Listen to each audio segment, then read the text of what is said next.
And here we are for another edition of our favorite show. This is the one everybody tells me they love the most. What the Fuck Tuesday? Relationship advice with yours truly. Live streaming every Tuesday or Wednesday, because sometimes we have to switch it up at 6 o'clock p.m. Pacific time. That's 9 if you're on the East Coast. What we do here, for those who are unfamiliar with this format, the new here, is people send in their advice questions and we pick through them. Actually, my cousin does, and puts them in this document for me. So as I read them to you on the air, it is the first time that I'm seeing them. It works for us. It's kind of an element of surprise for me too, because sometimes I can't believe what these people are dealing with. It's kind of shocking and sad. How do I make this go away? Hmm. Oops. I did an emoji, a picker thing, and now I'm okay. Well, whatever. I don't know what I did. Clicked around and messed up something. But anyway, hi everybody. Glad that you're here. Everybody seems to be surviving coronavirus quite well because we keep seeing the same friendly faces. That's a good sign. I myself have, doing okay with it too. So let's talk about these letters. Okay, let's see first how many we got this week. It's a little low last week. I'm thinking because, everybody was kind of stunned from what was going on with the what they call it, sheltering in place stuff. And so people weren't really thinking too much about their relationships. Okay, well, we're back up to 20. That's not bad. Okay, so, and before I get started, too, I want to say today, had he lived, it would have been my father's 88th birthday. Since he was an Aries man, March 24th was the day he crashed and burned upon the planet Earth. That's all I'm going to say, because things have never been the same since he was born. I tell you. But yeah, I just wanted to share that with you guys. And because, I think about him. And I wanted to share that with you. All right, question number one, female 21 to 26 out of the UK. She says, I just want to share my situation and hear another opinion to see if I'm the only one thinking like this. We all know the COVID-19 hysterics has taken over the world now. The parliament in my country closed almost everything, declared this exceptional situation, made new laws regarding the virus every day. Some cities are under quarantine, etc. You see, it's a serious thing. I'm home office for 2 weeks and decided that because of the situation, I'm not going out unless I have to shop for food. 2 times. It sucks a lot, but I prefer to be safe than sorry. Besides, I live with my family, even though I'm 24, and I do it also to protect them. Besides, my dad has MS, so catching a virus will be extra hard on him. That's okay, I'm with you. Me and my boyfriend have been dating for 3 months now. We haven't seen each other since last Friday when this situation was declared as force majeure by the governors. He was sick during the weekend, and even though I'm sure it's nothing more than a regular cold, I'm more worried than usual. Well, yeah, I would be too. I also explained to him last Friday that our meetings are going to be limited. So yesterday he asked me to come over to his place and said, okay, I'm not sick anymore, so it's okay to come. He lives with his roommate, so I don't know what these people are exposed to, etc. When I responded that I don't think it's wise to do so and I want to keep it safe, he acted like not seeing each other for 2 weeks is a big deal in this situation, as if I don't go out because it's my wish to do so. And even said that for him, taking a taxi to his place is safer than, let's say, going grocery shopping. I feel like he doesn't understand my motives, and what bothers me the most is that he's willing to risk my health for the sake of meeting for one night. And besides, he's 29 years old, and I think at this age you should be more responsible. He keeps saying he doesn't want to push me, but I feel like he does. And when I try to explain again my motives, he says I'm smart enough to know the reasons, but still we haven't met in 2 weeks. And he hasn't texted me at all today. What is your opinion on all this, Deb? I'm honestly interested to hear another point of view because the topic is unfortunately relevant and not disappearing anytime soon. You know, she's right. So I'm going to tell you this. You only been dating a fool for 3 months. Cut it off. Because you are, this is my thing. In 3 months, surely you've discussed the state of your father's health. There's no way anybody that gave a hoot about you and your daddy would say such a thing. because he just trying to get his swerve on, and he doesn't care about anything else. You putting yourself at risk coming to his place and exposing yourself to whatever it was he had. Which, since he's a guy, he probably hasn't really cleaned his place that well. So there could be some residual fungi, bacteria, viruses, whatever, laying around. Because you know they're not going to go through it and like bleach and stuff and Lysol stuff down. They just nasty little young men. And so he mad because you didn't want to come and service him the way he wanted you to. And so he hasn't texted you all day. You know what I would do? I'd put his ass on block. Text me if you want to, and you're going to get a shock and a surprise because it's not going to go through. I am totally with you. At 24, you have more sense than he does at 29. You understand responsibility. You understand respect. And you understand what it means to care about the people that you love and to show that with the behavior. He doesn't. He just all about himself. So you need to, you get it, I can tell, but you're still on the fence about what you should do about it. You totally understand it though. And it is very relevant. And if you don't feel safe and you don't feel like you feel like you'd be exposing, possibly exposing your daddy to something that might take him on up out of here, you stay put and don't worry about dude. He can find any number of desperate bras to take a taxi, Uber, walk, skateboard, or whatever to his house if that's what he wants to do. Don't you be that chick, putting your daddy's health at risk like that and yours as well. Oh, he's trifling. He's just trifling. Oh my God. Even if you suggested he's supposed to tell you no. That's what a man who has respect for somebody would do. Nah, babe, because I was just sick. I don't know. We haven't really had a chance to clean up around here yet. And I know your dad's health is delicate. I don't want you to risk anything like that. Let's wait a week or so. Give me time to clean up and make sure everything here is kosher. And then we can get together. That's what he should say if he really cared. But since he doesn't, you know what time it is. 3 months is he's showing himself he's showing you who he is right now. Pay attention. A lot of young ladies miss these kind of signs. These are red flags. That this is a guy who only cares about himself. So you're seeing the sign now. You're reading it correctly. Just cut this off before you get too, emotionally wrapped up with him. Let me take a swig of my lemon water. Yeah, it makes me mad. I'm glad that she's thinking about her daddy. And he hasn't texted. I'm telling you, I would put him on block. He would try to text me. Question number 2. This is from a young man in the UK as well, right? UK? Yeah. He's a 37 to 45 age group. I don't mean to sound insensitive when I say this. Yes, you do. My best friend for over a decade passed away recently.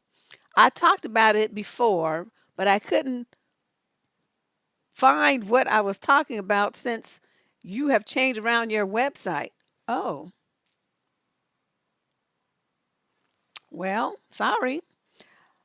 Anyway, her fiance has been talking to me about it a lot, and I mean a lot. He is very upset, which is understandable, of course, but he is making things very hard for me since I'm trying my best to get over it too, and he keeps constantly making me think of her. Okay, so it's your best friend and her fiance. He's upset. You're trying to get over it, and he keeps bringing her up. Okay. He's also been messaging my girlfriend a lot about it as well, which is understandable since he is upset and wants people to talk to about it. No, it's not.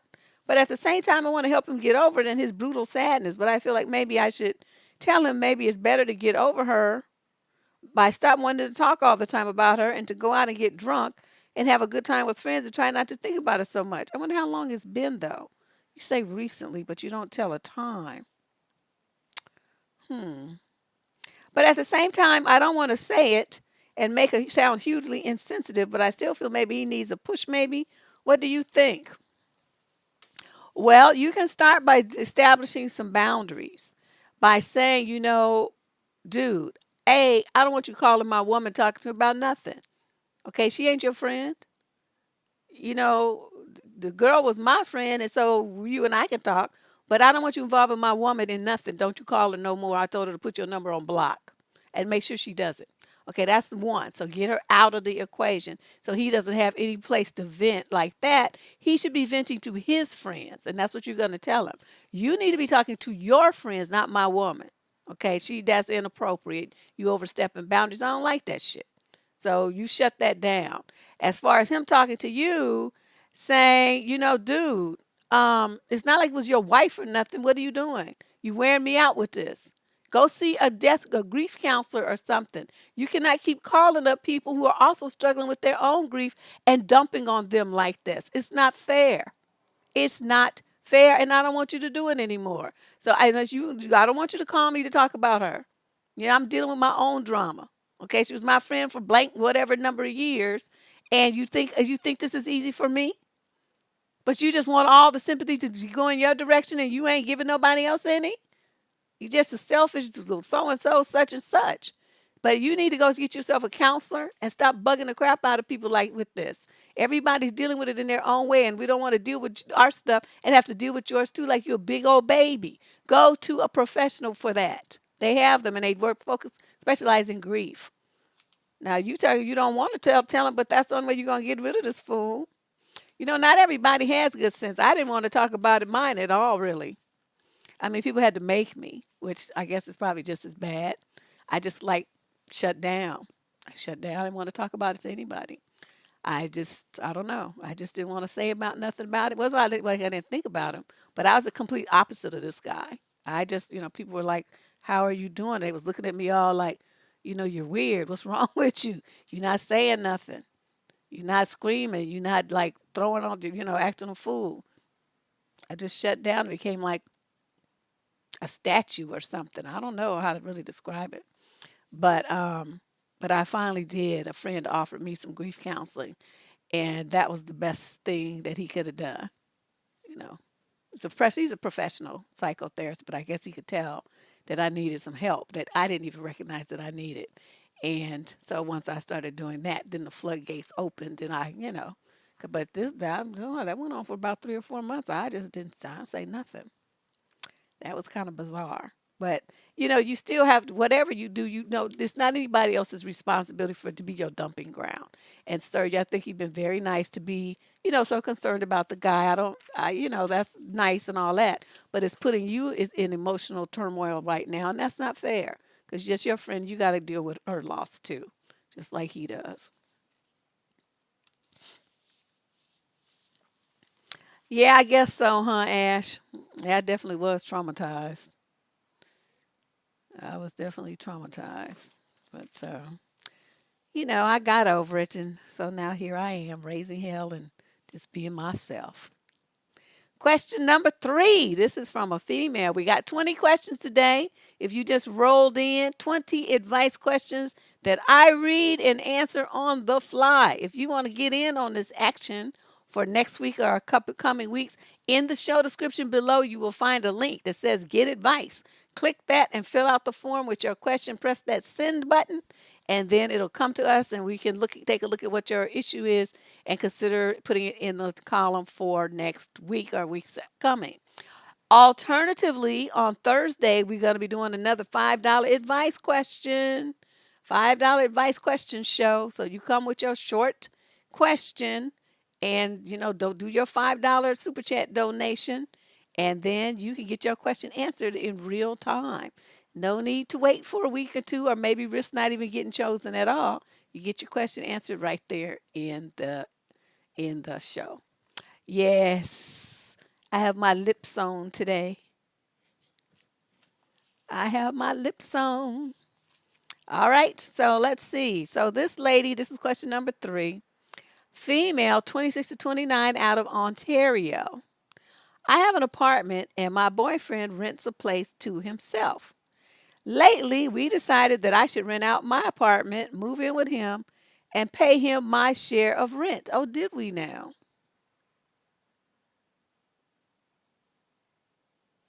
Now I have moved in, but with the current coronavirus issue, I'm having trouble finding a tenant. So I won't be having rental income, but I still have to pay my boyfriend rent. Us moving in together was an attempt to see if we are compatible with living together. I own my apartment, so yes, I can rent it. It's a bit small for 2 people. And his place is bigger, so I'm more comfortable moving with him rather than him with me. It wasn't about saving money. Both of us can afford living on our own. But the original plan does help both of us financially. I found a tenant, so already moved in with him, but the tenant just pulled out due to the virus. But I can't move back in anymore after all the hassle. I would continue trying to rent it out instead. But I may not be able to find another tenant for months. No one knows how things will become because of the virus thing. So I don't know what I should do. If I knew this, I wouldn't have moved in with him now. I would have continued living by myself and wouldn't need to pay a dime. But I already moved in with him, and I don't regret that, but I do worry about my future cash flow. Deb, this is my question. Should I continue paying him rent, or should he cover my share because he makes enough money and he doesn't need my rent? Absolutely. I mean, personally, I wouldn't move in with a man if I had to pay rent to him. I wouldn't do it. I'd stay where I was because what you would be giving up, all the freedom that you giving up and all the stuff. I mean, it's more convenient for him to be there.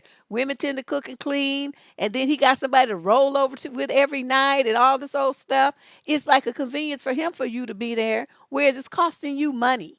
Okay, that's the bottom line. So you need to go to homeboy and say, look here, I know that was our original agreement. It was going to save both of us money, but at the way it is now, since the guy backed out, I would be losing money. So what we're going to do is this. Either you're going to cover all of it just like you've been doing while I have to still pay for over there. So we'll both still be, where we were financially. But if I have to stay here and pay you rent and pay that, then I'm losing and I'm moving out and we're breaking up. Because I'm not going to be in a situation with a man where I'm supposed to be, we're trying something out for his benefit because he's too scared to take the next step and I have to lose money. We're not going to do that, sir. We're not doing that. So you make a decision. I'll hire a mover, move right back to my house, and I'm never coming back. Don't even look for me. Or you're going to step up like the man should and make sure that I'm not losing in this deal. So that's your ultimatum. And if he don't like it, then screw him and just move out and just forget about him. You know, see if we're going to be compatible living together. That's some malarkey. They already know if you compatible. They just want to be getting some free services. Yeah, that's what I'm saying. He got you coming in there like you a roommate or some crap and want to call you his girlfriend. Like, and thinking like it's going to be meaningful or something. No, that's not how a man demonstrates that he going to love and care and take care of his woman. Coming in here, you losing money to be with his behind. I wish I would. Well, I mean, he's not going to bring it up if she's going to go for it. You know what I mean? But this is something that's the second the dude backed out. You were supposed to hang up the phone from that dude and turn to your man and say, well, now that dude done backed out, you on the hook, you paying all of it because my money got to go to keep up that place over there. So guess all of that stuff we talked about, that all bets are off. And then he would have been looking there, sitting there looking like, oh, of course he loves the convenience. That's what it is. They start using that a bunch of nonsense. Talking about to see if we compatible. You already know you was compatible. That's why you asked her to move up in there. Knucklehead, if I was playing that game. Y'all don't want to live with these men thinking you're going to get a husband and all that stuff. It's one thing if you just want to live with them and you don't have no intention of getting married. Like me, I could live with somebody forever because I'm not getting married. I'm not doing it. We're not going to do that. You're going to have your name. I'm going to have my name till I die. I'm not marrying nobody. I'm not doing it. So for me, it would just be, yeah, convenience. It would be fun, companionship or whatever. Good times, but that doesn't mean that I want to be, all hooked up with you, married to you and stuff. Ugh. Give me the willies. Yeah, it was some nonsense. I'm not trying to be bothered with all of that. Then they do stupid stuff and you married to them and stuff. You on the hook financially for it and joint debt and all this stuff. Oh, no, no, no. I live a very frugal lifestyle. I don't have debt. I have like $1,000 credit card with like maybe $1,000 on it. I don't think it's even that much. That's it. That's it. That's my debt. That's all. I'm not trying to be, doing all. If I can't pay cash for it, I don't buy it. Or at most, I do like, a 6-month thing. Like if I want to buy a big ticket item, some furniture or something, I might get that little count they have where, 6 months, Interest free kind of thing. I'll do that. But I'm not going to be paying no 24%, 18%, 15%, whatever it is, percent interest on nothing. I'm not doing that. I don't want to. I don't need it that bad. So this, y'all don't know about you, girlfriend, but that's what I just told you. That's how I would handle dude. Question number 4, female, 26 to 29 out of Boston. I'm married with 2 children. My husband and I have our usual ups and downs, but I've also always felt secure in his love, and we trust each other. But a situation has come up. See, I know there's always a but. Has come up with I'm struggling, and I'm looking for advice on how to deal with it and gain some perspective. First, let me say that I know I'm sensitive and insecure person, so this may sound sort of stupid. I'm glad she warned me.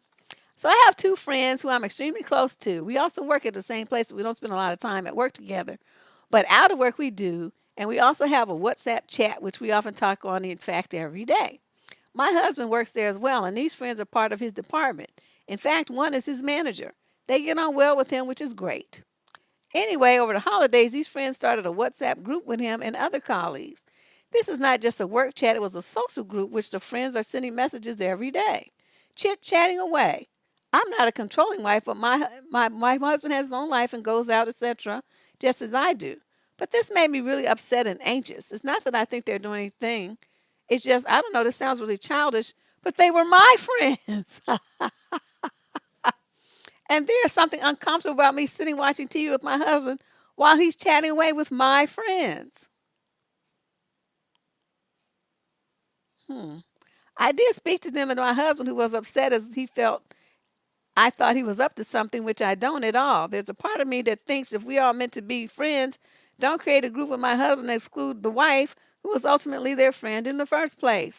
One friend assured me that it was nothing and actually saw it was not nice and said she would stop and that my friendship was important and he's really just a work friend and didn't want to cause grief for me. However, the other one of them does not understand and she is doing nothing wrong. My husband eventually came off the group as he saw how anxious it was making me. However, this one friend who saw how upset I was has now just continued to text him on her own. I genuinely believe he is not attracted to her or something is going on, but I still feel upset and think this woman was pretty much my best friend. And yes, it's great they got on at work, but I think it's not right she's texting my husband like this. It's just random stuff, and he's told me what she sends. Also, she saw it really upset me and said she cares about me, etc., so why keep doing it? Am I overreacting, or can you see my point? I have lots of friends who are married, and I get on well with other halves, but I wouldn't be sending them texts all the time. This is your husband's fault. I mean, your husband is a bum because when it's great that he came out the group, but what he's supposed to do when he sees that this woman has now crossed over into being more personal in the group is one thing. You didn't even like that, and he got out of the group, but now he's letting this bitch just just text him like on a one-to-one. He's supposed to block her. That's what he's supposed to do. First, he's supposed to tell her, it's inappropriate for you to be doing this. I got out of the group because, my marriage has been more important to me than some friends at work. And I don't want you texting me anymore. I want you to stop. That's what he's supposed to tell her. Then, after he makes that notice, if she does it again, he's supposed to block her. Now, that's how that's supposed to go. He's not doing that. So, what you need to do is ask your husband why he's not doing that. What is so important to him that he needs to maintain contact with this woman outside of work hours? When he can see that it's causing his wife anxiety and grief.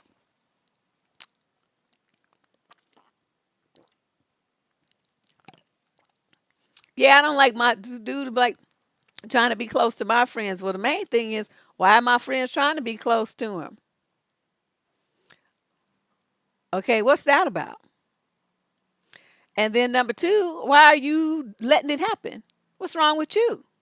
Some women that's your wife's friend trying to get all buddy buddy with you, you're supposed to make yourself scarce and say, look, you my wife's friend and stuff. I don't want no parts of this. Y'all do your thing. I'm out. Kind of thing. That's how most dudes do. But this one is just, just feeding into it. You ask him, does it make your ego feel good that you have women chasing you to text you or something? What is this? You're causing grief in your marriage by acting like a teenager. Stop it. Don't get me to have a bunch of dudes texting me, then you get to see what it feels like. Is that what you want? Because we can do that. If that's what we doing, you just let me know. So either you stop this and you do it by tomorrow, or I'm gonna fight fire with a flamethrower, and I'm gonna burn your ass up. Cause I'm gonna have 10 dudes texting me, and you're gonna be sitting right there on the couch, and I'm gonna be texting other men. That's what we're gonna do. And so you reframe things. Sometimes men be stupid. You reframe things and they be like, oh, yeah, that would hurt my feelings. I wouldn't like that very much. I wonder if that's what she's feeling. Oh, that's terrible. I better stop. So, you don't threaten them and go crazy and be like, I'm getting a divorce and go through all these changes y'all be going through. You just, like I said, fight fire with a flamethrower. I wouldn't even give a shit if it was men I liked or wanted or anything. I would just give them my number just because. Of course, they would have my Google number that's hooked into my phone. They wouldn't have my real number. But you can still get SMSs on those, and it comes right to your phone. And it looks like you're getting a text. Yeah, he's silly, but men and their egos they just are so stupid and weak. It's like you can't make decisions like an adult, like a mature adult, based on the promises and obligations and respect and commitments that you have. You go by what feels good in the moment, no matter if those things suffer for it or not. That's the thing that drives me crazy about most men. They are just so freaking needy when it comes to, getting validation and attention from women. And then they want to act like it's women that are the ones that are so needy. No, it's men. They can't even feel like men unless some woman is crowing and puffing over them and patting them up and all this old stuff, showing them, deference and submission and all this old nonsense. They can't even feel like a man. If you stand up and challenge them, they feel weak. Yeah, they don't like their own medicine, but honey, I give them a whole bottle full. No, I'm telling you, you got 24 hours. You let her text you again after that and watch what happens. I'm going to hurt all your feelings, all of them. And any guy who knows me knows that I would mean it and I would be going for his jugular. So he would be wise to stop before he gets to that point. Yeah, it is. But I don't care because you show me a fragile ego, I'm going to jump on it and I'm going to break it. I'm going to smash it to smithereens because you shouldn't be like that. You got a fragile ego and you be around me, I'm going to break it. You better have your stuff together. Be tight. Have your big grown man on when you come stepping to me. Don't be coming to me all weak and stuff. That's not going to work. Question number 5. Female, 26 to 29 in the UK. I've been dating this guy for a little over a month now. Ugh. We first met on Happen. What's that? We live only a 5-minute walk from each other, so meeting up is very convenient, I guess. We usually don't make plans to see each other. It's usually a last-minute thing. A little over a month. The times we have made plans to see each other, I've been the one to initiate. I asked him out on a date a few weeks ago. His first response was, that sounds nice, but why do you want to go out and have a drink, by the way? We can just hang out. I told him, kind of annoyed at that point, that it would be nice to do something else together, to get to know each other better, and not, in fact, I want to go on a real date. He apologized, told me he had a lot on his mind and that he really wanted to go on a date. When the day of the day comes, I send him a message asking he's ready to go. He replies 30 minutes later, we were supposed to meet up, saying he doesn't feel well and he'd rather stay home and relax. I got mad and replied telling him I didn't think it was okay to cancel after we were supposed to meet. He apologized and said he really wanted to see me, but that he wasn't able to see me that day. We managed to plan a new date, and then he told me he was struggling with anxiety and that he had anxiety the day he canceled on me. How convenient. He said there are very few people in his life that know about the anxiety and that he trusted me enough to tell me. But then he continued saying that the day before the date, he was hanging out with a friend of his, a girl, by the way, and they had stayed up very late watching TV or whatever, and she stayed the night. And the day he was supposed to meet me, he hung out with her instead. It seemed like she was helping him with the anxiety, but I can't help but think that this is just kind of messed up. Last time I saw him was 2 days ago. I had bought a lot of beer and food and made some delicious pasta. I also put on a really nice top, made myself look awesome. And I guess I was hoping for him to compliment me about the food, the beer, and the way I looked, but he didn't. He didn't kiss me, which is something he rarely does anyway, and it's really confusing to me. I kind of feel like he treats me like a friend and nothing else. I know story is messy, but the point I'm trying to make is that I'm very confused about what this guy really wants. He never plans to see me, but we still see each other usually twice a week. He doesn't kiss me. Only when we say goodbye, he gives me a light peck on the lips. He likes to cuddle, though, so we cuddle a lot. We have had eggplant, but we don't do it very often. He rarely even initiates that. We only communicate via Snapchat. I don't have his phone number or Facebook. He doesn't snap or chat with me every day. I used to initiate the conversations every day, but now I wait for him to do it, and sometimes it takes 2 days for him to reach out. So, what do you think? What should I do? I'm considering just ending it because it's messing with my head, but I really like him. End what? What are you trying to end? I'm confused. You're 26 to 29. You ought to know better than this. You know, 5 minutes. He don't never make no plans. You don't have his number. You just want to hang out.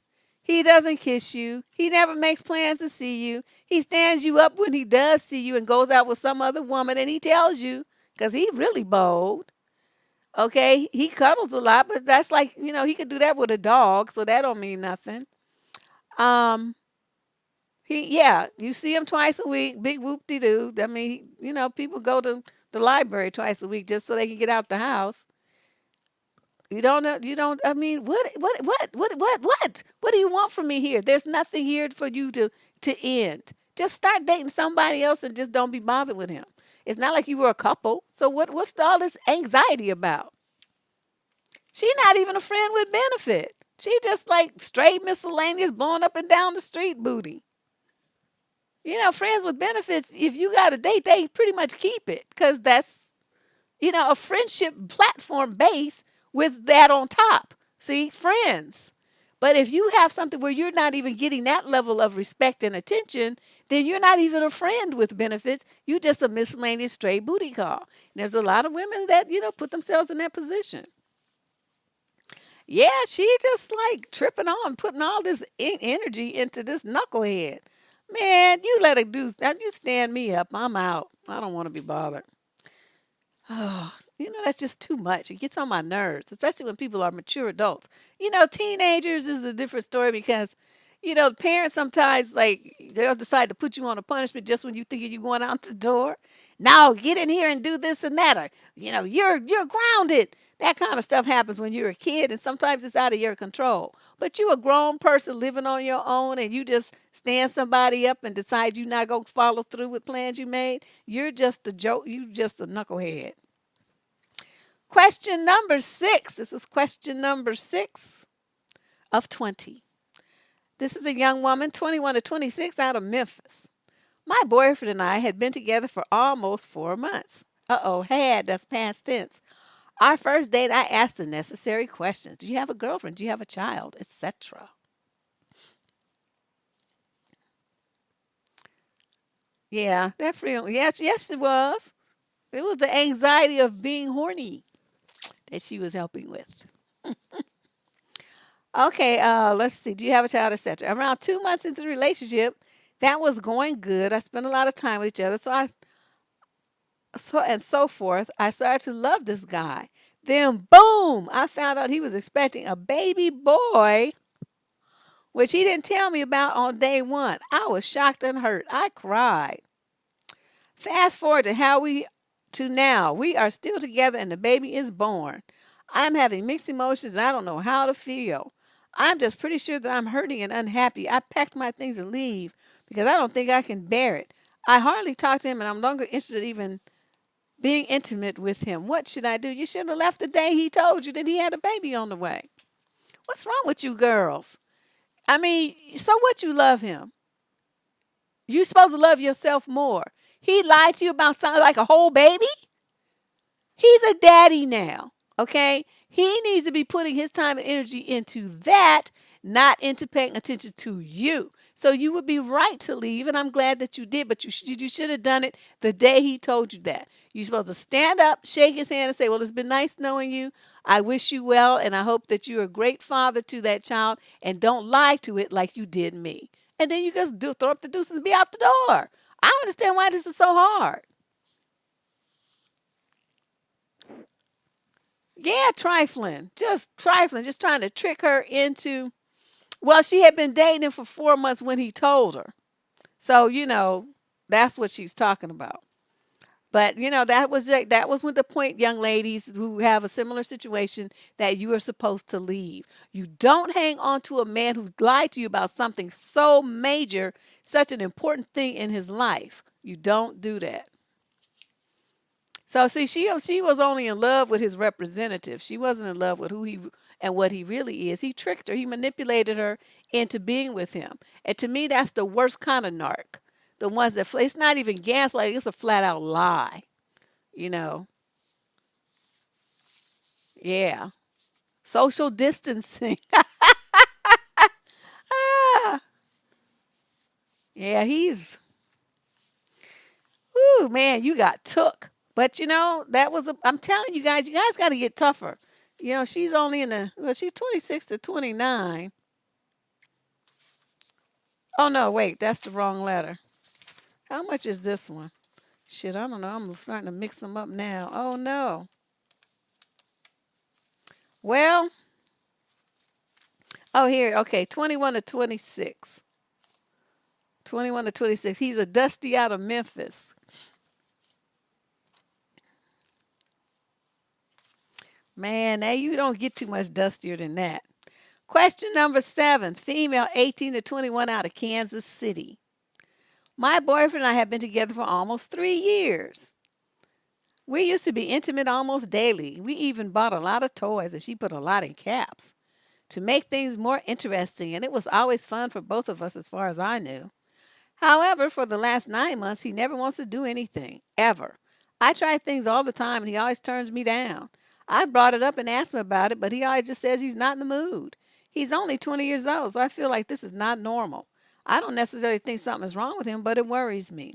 I'm gone every day for about 12 hours between work and going to college. I just wonder if he's seeing somebody else. Every person I have told this to says he has to be seeing somebody else because there's no way he's going for months without any. It's been at least 6 months for us, and it honestly makes me feel bad about myself. I'm already insecure, but this just makes things worse. I feel dumb because I know most of your crew are going to say the answer is obvious. He's sleeping with somebody else. But Deb, is there any other possibility though? Is there some way I could approach this and truly find out why he doesn't want to have anything to do with me anymore? I don't know what to do. Oh, there's so much I could say here because you're so young. I don't want to just blast you too bad. But okay, it could be that. It definitely, and that is, that's their default answer. So we already know they're going to say that. It could also be that he's just not really into women anymore. It could be that he's into men, or it could be he's into children. It could be that he's into, that P word, that 4-lettered word that starts with a P. And that's what he does all day. And so by the time you come home, he's like relieved of any and all energy that he might have in that direction because he's been, having fun with himself all day. Could be that. It could be that he is, suffered some kind of trauma. Something triggered him to, remember it. And so now he just like withdrew. There's so many things that it could be besides another woman. You know. The other thing he could be is just completely bored. Let me tell you why I say that. Because y'all been together for 3 years and you're only in the 18 to 21 age group and you done went through all these conniptions to try to quote make it fun. Like you have to force it to be fun and exciting. See, when you have all these outside influences, what I mean, where's the love part? The passion that you have for each other just as human beings. You love him, he loves you. You guys can't keep your hands off of each other. You don't need all that other stuff. Once you start needing all that other stuff, see, that means you're trying to force something. I'm just thinking about, possibilities. I don't know which one it is, but I'm just telling you, it's got to be one. It could be a combination of them. But, looking at how much work you put in to keep things interesting and, you doing stuff every single day, I mean, that gets boring real quick because it's just, there's nothing unique about it. You just the same old every day for 3 years. No, no. I mean, there has to be like some buildup and anticipation and, fantasy associated with it. Yeah, some anticipation so people build up some excitement. You just know, well, it's Tuesday. We're going to do the same thing we did Monday. We're going to do the same thing Wednesday. I wouldn't want to do it either. Same old shit all the time. Well, that's what I'm saying. But, they doing all of this and they're this young. That's kind of unnerving to me. I mean, you at that age, you just be excited just to see them. You know what I mean? It's just like, I don't know. I don't understand why you would need to go through all these and bought quote a lot. And she put it in caps and bolded it of toys to make things more interesting. He was doing too much. But that would be my thing. It just sounds like this relationship is over. That's what it sounds like. You're too young for this. And I can't see you and either one of you going like this for much longer. I don't even know why you put up with it for the 6 more years. Or you said for 9 months he hasn't wanted to do anything. So that means you had 2 good years together, and then that third year stuff starts falling apart. Well, that means it's over now. Just move on. Why is it so hard? Yeah.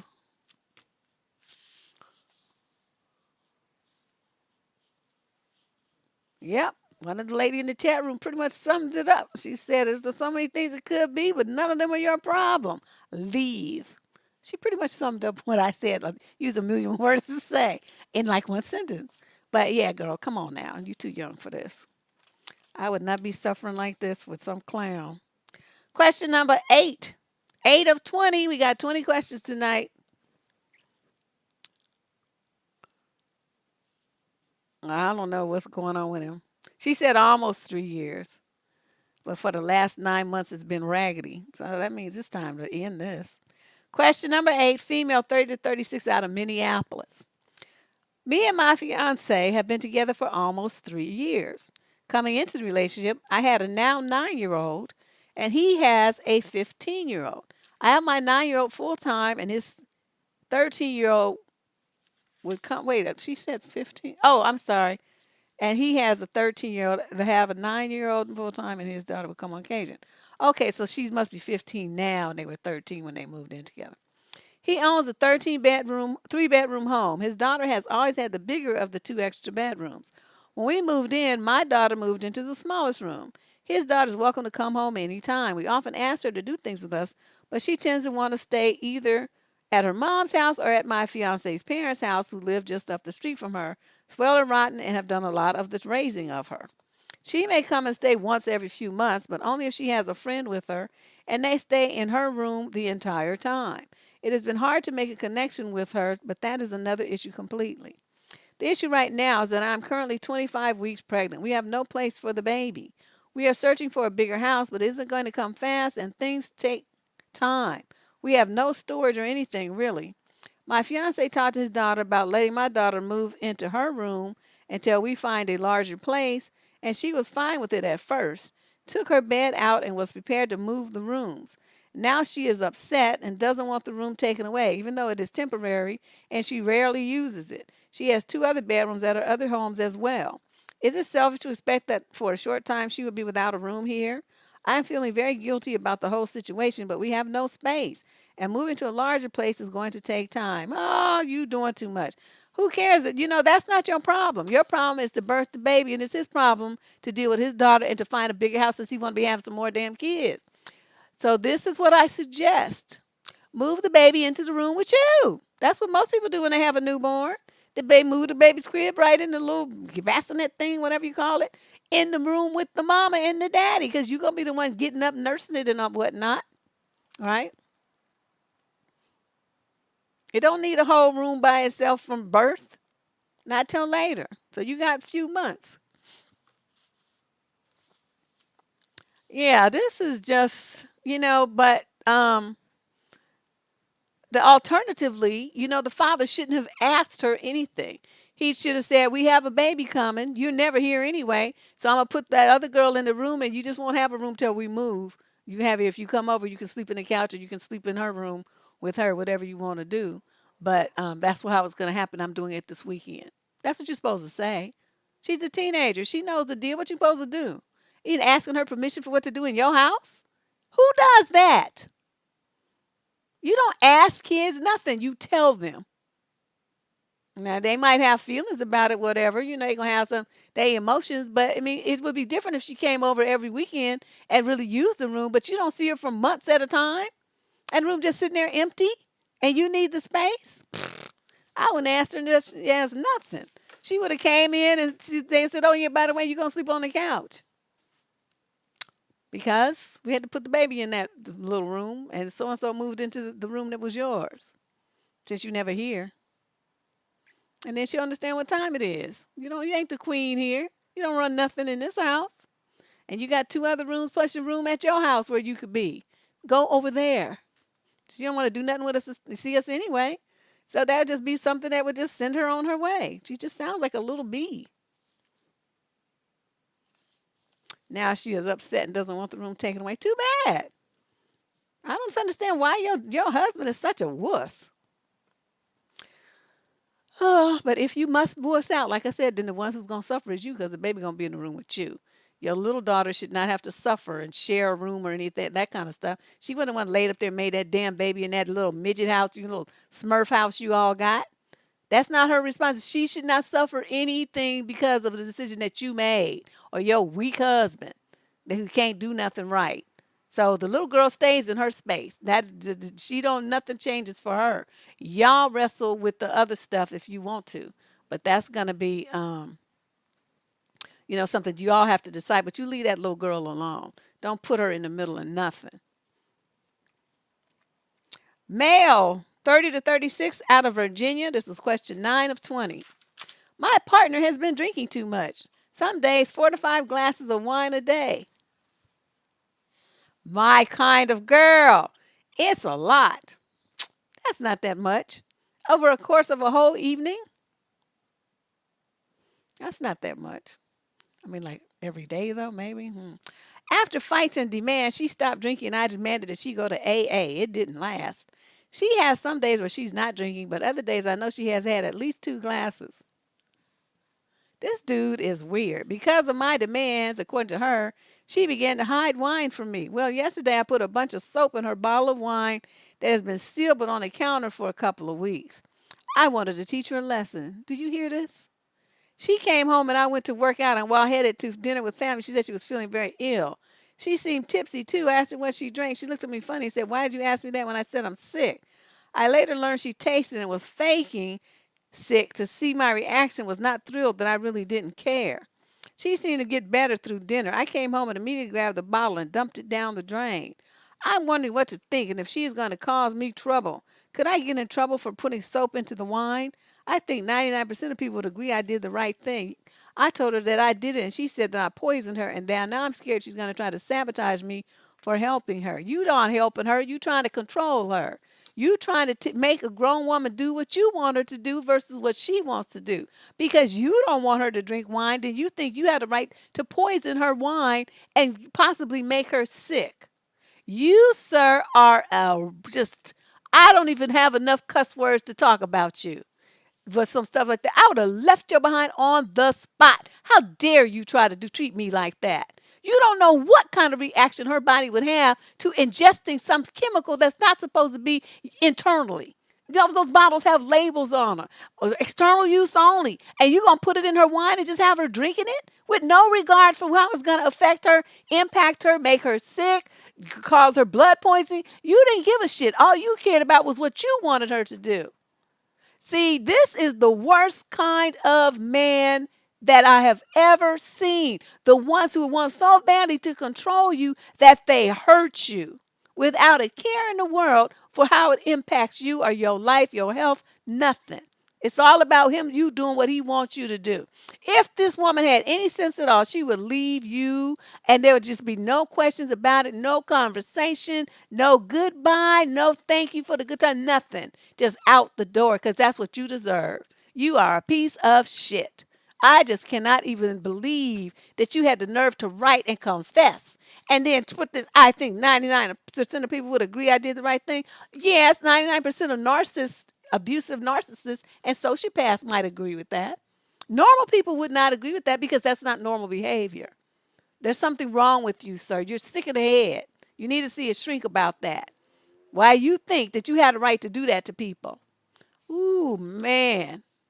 Yes, but leaving him out on second thought, leaving him would be too quick. He needs to get some of that back. He needs a nice dose of something. It could be what it could be dependent upon what he put in there. Yes, Kathy. Kathy could be depending on what he put in there, because not all soaps are uh, made equal. Some of them have other substances in them, and it could very well cause her some serious digestive distress. So we don't know. Well, he poured it down the drain, see, so that's all the evidence. The evidence, he poured the evidence out. Notice how he did that? To cover his tracks, because he was scared of getting arrested. He wasn't scared of her suffering. He was scared of him suffering. Did you catch that? That's what that meant. That's why he poured it out. He didn't want to be caught and go to jail, but he'd give a shit if she ended up in the emergency room. That's what I'm talking about. This dude, I'm telling you, man, I would have to stab him in his sleep. I would have to get some kind of retribution because I'm too vengeful. There's no way he would get away with this. I'd have to pay him back and then leave. See his ass suffer. I want you on the toilet for about 24 hours straight. I want you to feel like you have dysentery. I want you to be so dehydrated your heart stops beating and you go into cardiac arrest. That's what I want. Now, it can't be nothing with no stench like that because then they're going to know. Can't be that. It's got to be something else. I know some substances. That's what I'm saying, Felicia. I'm thinking he's talking about 3 bottles or something. Well, that's excessive. But people who are really wine drinkers, over the course of, like, say you get home from work or whatever, it's a weekend, and you start drinking your wine around 4 o'clock. Okay, well, by 11 to midnight, you going to have had 4, 5, 6 glasses. I don't know what he's talking about. He's just tripping. He's just boring and stupid and never had good wine in his life. Question number 10. Female, 21 to 26, out of Ohio. A guy I was dating a bit was going through some personal emotional struggles. One day he sends me a text that says, quote, I have been thinking a lot. I need some time on my own. I'm sorry because I think you are really cool and I would like to get to know you more, but I don't think I can be in any kind of relationship right now. I was unsure whether to write you or talk about it in person, but I don't want to waste your time. I replied something like, I appreciate your honesty. It sounds like you should spend some time on your own. I really hope you'll be happy again soon. I hope we can maybe meet when you are more ready. The time we spend together has been lovely. And he replied, I feel the same way. This is not fair to you when I feel like I do. I hope we can meet again too because I also think it has been lovely. I really liked this guy and felt that this was something special. Does this sound like an easy dump or genuine? Do you think he would come back? No. It sounds like an easy dump. Well, it's a genuine easy dump. Whether he thinks you are something special or not, it doesn't matter because you're not his woman. You ain't. And you say you was only dating him a bit. So, I mean, what is that? Why you guys be putting all this angst on it and talking about, will he come back? Who gives a shit? It's not like he was your fiance or something. It's some clown you barely know. Ooh, Lord have mercy. Y'all be just doing the most, just putting way too much on a couple of dates. Like this man is like yo dude for life or something. He just a chump that you went on a few dates with. Big whoop de doo. Man, you know how many like 1 and 2 dates I've had in my life? Probably hundreds. I count, yeah. The people I went out with on vacation, ooh, the Jamaicans were the worst. You meet them and then they want to take you out. Okay, I'll go with you. We only going to my hotel bar though, because I want to go someplace where, it's people around that I know and they know me and they know what's up. So I'll meet you at the bar, at the hotel, downstairs. So they take you on this, little date, then they want to walk around the grounds and all this stuff. But they got security and cameras and stuff. I'm not stupid. So we walking around, and then they want to tell you how they love you. And they loved you from the moment they saw you and all this whole shit. A couple of them thought I was Jamaican, I guess because of my hair. And I'm like, yeah, whatever. And I'm looking at these dudes. It's like, you ain't cute and you don't have no money. So there's nothing I can do with you, sir. Well, I can call you. I Google phone number to the rescue. They was calling too. I'm like, how are these people calling me from Jamaica? And they trying to figure out how they can come see you and all this old stuff. I'm like, oof, I don't know. Yeah, they're interesting. They be trying to get up out of Jamaica though, honey. Anything smoking, including you. They want to come over here. I don't green, blue, purple, pink, and polka dots. I don't care. You're not getting shit out of me. I just be looking at them because I'm like, I like to do stuff like that just so I have something to talk about. I have no interest in the men at all. But it's something to do, and it's something, because like when I get older and do my shows, which I'm doing now, I have reflect on those things, and I can share these stories with you guys. So I do stuff like that.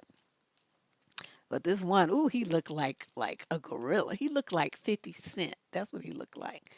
I'm not really a fan of how, that mug. That don't do it for me. But he kind of looked like that, and he was like just all over me. It's like, oh my God, dude, you are just hideous. What is wrong? What happened? It's like, what had happened to did it to your face? I was like, I couldn't. I was not a fan. So anyway, let's move on. Enough of my Jamaican reminiscence. Male 30 to 36 out of Santa Barbara. This is question 11. My wife and I have been married for 18 years. 2 kids, aged 9 and 10. We're in our mid 30s. I wish to give my wife an ultimatum. Get a job by May 1st, working at least 25 hours a week, or make at least $1,500 a month if she wants to stay at home with her Etsy store. If she doesn't, I would finalize the divorce that I filed 2 years ago. Sir, hasn't that expired so that you got to refile it? We were separated for a year. I moved back in December 2018. We had lots of talks about what we thought went wrong, what we expect out of the relationship. I think she was telling me what I wanted to hear by promising to get a job and seek counseling to work on herself. I have been going for individual and group counseling. We have done couples counseling. She did neither of those. Her unwillingness to contribute financially has been going on for years. When we first married, she was going to school to become a teacher. She never finished. She worked occasionally as a server or personal assistant. I was in the Navy. It was never agreed that I would be the sole breadwinner for our family. After we had kids, she wanted to be a stay-at-home mom. I was okay with it because the kids were babies. But now that they are school age, I feel the stay-at-home mom phase should end. We live in coastal Southern California, and it is expensive, as you know. I've considered moving to another state, but I own my own business and it would be starting from scratch, which took quite a while and extra money that I don't have anymore. I could work as an employee in another state, I guess, but I would make way less, which would defeat the whole purpose. Currently, we owe the IRS $25,000, which I have set up payments for that began in December. Between the cost of running a business loans, gas, fuel, etc., the IRS payments, healthcare, food, and living expenses, the math just doesn't add up as far as money goes. I also have health issues. I've developed hyperthyroidism and chronic abdominal and back pain. Wait a minute. How old are you? Let me flip back. That sounds like a lot. 30 to 36, dude. What is going on? I've been in the hospital 3 out of the last 4 years at one point or another. Short of working myself to death, I don't see how we can ever get ahead. In fact, we are going backwards. She insists upon shopping for organic food at Sprouts. I get it. I like clean, healthy food too, but can I get some help here? I don't want a divorce, but I feel like I'm running out of options. I filed 2 years ago and really wanted to take time before finalizing to see if anything would change. I'm just tired of holding my breath. I've offered to buy her a wardrobe, get her hair and nails done, whatever I can to help boost her confidence. She just wants to be a stay-at-home mom. I wish I could give her that life, but the reality is that I can't, and trying to do it is killing me. And it definitely is. You developing all these kind of chronic diseases that'll take you on up out of here. She's a great wife in every other aspect and a great mom. I just can't get through to her when it comes to the finances. It would be nice if one day the kids could have their own rooms. As of now, I'm canceling the kids' music lessons after their winter recital in lieu of the IRS payments. I'll be paying them for close to a decade. I feel trapped and guilty at the same time. Any advice is appreciated. Apologies if this has been rambling. I know you like short letters. Oh, I feel sorry for you, dude. You have a dusty ass wife. That's what that is. Um, the good thing about it is if you guys split up, half of that IRS debt is gonna be going to her pay. So that'll take a poor thing, take a load off of you. And it's sad because your kids are so young. You guys been married for a long time, and you're in your mid 30s. So that means you got married probably when you was 18, 19 years old. You guys got married somewhere around there. Yeah, because it says to say 18 and 18 will be about 36. Um, Give her that ultimatum. Tell her what's at stake is your marriage because the stress is killing you. You develop these chronic diseases. You don't want to have a stroke or something, worse, heart attack or something. Stressing about money and your need to feel, like she's contributing, take some of that pressure off of you because it is very expensive. I'm assuming you probably live around Santa Barbara, one of them places around there. It's expensive as heck to live down there around there. Um, so and you have a business, so it's not like you can just move to some place, further away inland or something that would be less expensive. I mean, what would be the point? You'd be like on the road commuting and be tired and all that. That would be a nightmare. Um, that's what I would do. Show her how much it costs to maintain your household. I'm sure you have a budget, what you need to pay for your business, total it all up and say, this is what I'm dealing with every month. I need you to make this amount of money as a partner in this marriage to help save what could be saving my life. In which case, you won't have anybody to support you or do anything. So you make a decision because either this is how you're going to do it or we're going to get a divorce because I can't take too much more of this. It's killing me, literally and figuratively. It's killing me.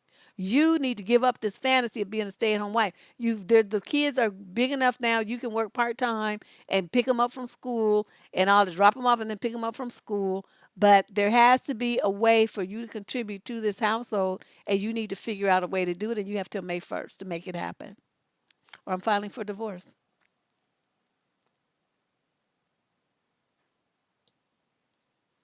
I don't know if it would be helpful, but because then you'd be on the hook for alimony and child support. But I guess it would be still cheaper than what you're paying now. But think about that. How much that might be. You might want to consider that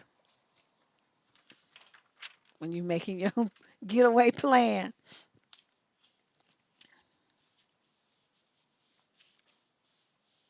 Well, they were too young then, but they ain't now. That was 18 years ago. They in their 30s now. He's out the Navy, you know. He's he got a business. I mean, that was then. This is now. Okay, so let's move on. I don't know. I feel sorry for this dude. He feels trapped and guilty at the same time. Wow. Question number 12, female 18 to 21 out of Los Angeles. I recently introduced my boyfriend is older than me by 23 years. Wait a minute. You're what? 18 to 21? Oh my God, that means he's in his 40s. And it didn't go well. I was already nervous and told him ahead of time that he wasn't like anyone I went out with before. He came into the restaurant we were at, and one of my friends remarked that she thought he was attractive, but then she realized that he was my boyfriend, and the entire mood changed. My boyfriend came up and introduced himself and tried to be nice and polite, but none of my friends were nice back. My friend C stormed off, and my friend K immediately left to use the bathroom. The only friend who stayed told me that she was disappointed I didn't just tell her before she left. It all happened so subtly, and I asked him to order so I could try and talk to them all. I found C, who went off about how I was, quote, messing with him because we'd gone out on one date beforehand where we both agreed there wasn't anything there, but he still accused me of stringing him along despite it being months and insulted me. That's when Kay found us and she took his side, even when I got teary because they were yelling at me. She told me to think about how C felt because I was being selfish before they left, leaving my boyfriend to pick up the pieces. First of all, whether you was that C person is retarded, so you need to cut him out as a friend. This K person, stop being friends with her too. She's stupid. Now, and also you need to dump this old man. What are you doing? Some old grandpa. He should be having grandkids, not be trying to mess with somebody fresh out of high school. A little college, community college student. This is ridiculous. These old dusty ass men get on my nerves. Well, we don't know if she got daddy issues. He might have money or something. We know there's a whole bunch of reasons why young girls mess with old men. It's not always about their daddies. Some of them have daddies, and they just like old men because the guys have money. You can take them places and do stuff for them that young dudes can't. It's just sometimes just strictly economics. Materialism. It don't have nothing to do with no psychological daddy issues. But not knowing her, we don't know what it is. But all we do know is that he's too old, and your friends know he's too old, and this dude is jealous and stupid. So when you have somebody like that who holds on to, imagined rejection, even after you both agreed that there was nothing there, and he still want to be mad about it years later, that is a crazy dude, and you need to cut him out your life.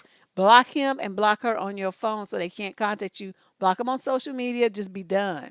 I know that's easier said than done, but I'm telling you, 40 is old when somebody's she said 23 years older than her. So if she's 20, let's just say she's 20, that makes him 43. That's too old for a 20-year-old girl. I'm not saying that it's old, but he's too old for her. By the time she's 30, he's going to be in his 50s. When she hits her late 30s and is in her prime, he's going to be into his 60s. That's too damn old for this little girl. That's just too old. He's gross and disgusting. You got daughter issues. That's what I do because they be making jokes about it on Facebook. Disgusting perverts making jokes about, what they want to do with their daughters and stuff. Just nasty. Ooh, Lord have mercy. Let's move on. Question 13. Says male and female. Oh, 26 to 29, I guess a couple. From Santa Fe. I know how bad it sounds to say we still have our son laying in our bed and not his own. What happens is we start getting him to go in his own room while one of us lies on his floor until he falls asleep. And then we leave. That was working for a bit. Then one day, we just threw our hands up and let him sleep in our bed because we were exhausted by his tantrums and we caved, which obviously was a very bad idea. First of all, we shouldn't have allowed him to rule, thinking he can control his parents that way, which sadly we allowed him to believe he could. And because that one day of saying yes, he could sleep in our bed, led him to believe that he could be in our bed every night, which sadly undid all the work we had done, slowly getting him into the groove of sleeping in his own room. So where do I begin again? How do I help him calm down at night so he can sleep? Our pediatrician told us that we should initially sleep next to him in his room until he fell to sleep. But the problem with that is he will not stop talking and goofing around and ends up not actually falling asleep after numerous prompting from us to him to settle down for literally 1 to 2 hours. It's incredibly frustrating. What do I do? Is the pediatrician right by suggesting we use the above method of getting him to sleep in his own bed? I feel so lost. Any advice is greatly appreciated. No, you guys are wusses. This is what you do. Okay, little kids, first of all, he's how old? I don't know. What did he say how old this kid is? Well, I don't know. You guys are only in the 26 to 29 age group, so I'm going to guess your son is probably, I don't know, 4 or 5 maybe. I don't know. I'm going to guess that age, 3, 4, 5, something like that. So this is what the little kids need a routine. They need a routine. Most young parents don't understand that. Little kids need a routine to feel safe. They need to do the same thing at the same time every day. And that's how you get them, their minds trained to know, okay, it's breakfast time. It's brush your teeth time. It's get ready to go to daycare time. It's mommy and daddy pick you up time. It's time we go home and we're going to eat dinner. It's bath time. It's story time. It's brush your teeth time. It's bedtime. Okay, you have like all that on a schedule. And you most likely don't because you guys sound like you just let him control stuff. Little kids don't run nothing. You are the parent and you tell them what to do. They don't get a vote. Okay, you ain't paying no bills, you don't get a vote. That's how it is in my house. So you got to start doing, you got to put them in a warm bath. Okay. They have like lavender drops and lang lang that helps children relax. You can put that in there in his bath water. It'll calm him down. You put him on his pajamas. You have him brush his teeth, everything. You say, okay, now we're going to have story time. After we have story time, it's bedtime and you're going to go to sleep. You're going to go to sleep in your bed. If you get up, you will not be going to the park and you will not be going, you will have to stay in your room. You're not going to have any toys to play with or anything. You're going to be on a punishment. Whatever it is he likes, you threaten to take it away from him. And then if he gets out of his bed, you take it away. Okay, you have to uh like say what you're gonna do. Don't make idle threats. Follow through. That's how you teach your kid that you mean what you say. If you every time you say something that you don't ever follow through, your children learns that you ain't shit. And they could just like act a fool and you're gonna give them what they want. And so they get a payoff for acting a fool. No, no, no, no, no. And you're gonna suffer if you act a fool. That's how you have to play that game. I'm not saying you can't act for a fool if you want to, but you're gonna pay the consequences. There's gonna be consequences for that. And that's what you have to do. So your son, you has learned that there are no consequences because he gets to sleep in mommy and daddy's bed if he acts stupid. He gets a reward instead of a consequence. This is very bad parenting. So like I said, you think about how you're gonna do that. You give him the dinner at the same time every day. You're going to let him play after dinner. Do not give him any sugar, no sugary drinks, no soda pop. Nothing that's of color in it that could cause him to have an allergic reaction that makes kids hyperactive. Okay? No cookies, no candy, no ice cream, none of that kind of stuff, should a child get at past like lunchtime. Okay? Nothing with caffeine, no sugars, no sodas. Then he's going to brush his teeth. He's going to take his bath. And he's nice and calm now. Put on his little jammies. You're going to lay him in the bed and he's going to choose a book. And you're going to read him a story. And then you're going to say good night. You kiss him and you close the door. And just go out the room. It's going to be hard because he's going to want to get up. He's going to act stupid and all of that. But you just be persistent and making sure he has consequences and then it'll be all right. You're going to have to suffer though, but you brought that on yourself. Because you didn't do this right.